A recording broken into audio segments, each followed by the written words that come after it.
সশস্ত্র বাহিনী দিবস উপলক্ষে আয়োজিত অনুষ্ঠানে বিএনপি চেয়ারপারসন বেগম খালেদা জিয়াকে আনতে পেরে গর্বিত বলে জানিয়েছেন অন্তর্বর্তীকালীন সরকারের প্রধান উপদেষ্টা ডক্টর মোহাম্মদ ইউনূস। বৃহস্পতিবার বিকেলে সেনাকুঞ্জে সংবর্ধনা অনুষ্ঠানে যোগ দিয়ে একথা জানান তিনি। আজ আমরা বিশেষভাবে সৌভাগ্যবান এবং সম্মানিত যে বাংলাদেশের 3 বারের নির্বাচিত প্রধানমন্ত্রী বীর মুক্তিযোদ্ধা শহীদ রাষ্ট্রপতি জিয়াউর রহমানের স্ত্রী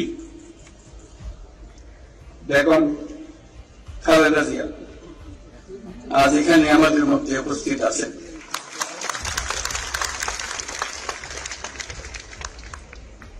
এক যুগ ধরে তিনি এই মহাসম্মেলনে অংশগ্রহণ করার সুযোগ পান নাই, আজকে সুযোগ পেয়েছেন। আমরা সবাই আনন্দিত এবং গর্বিত যে আমরা এই সুযোগ দিতে পেরেছি।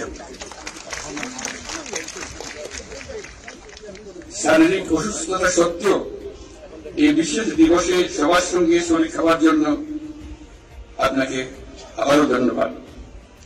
আমরা তার আশু রোগমুক্তি কামনা করছি এবং এই অনুষ্ঠানে বিশেষভাবে স্বাগত জানাচ্ছি। এর আগে বিকেল 3:30টার দিকে গুলশানের বাসভবন ফিরোজা থেকে রওনা হয়ে বিকেল 3:45টার দিকে সেনাকুঞ্জে পৌঁছান বেগম খালেদা জিয়া।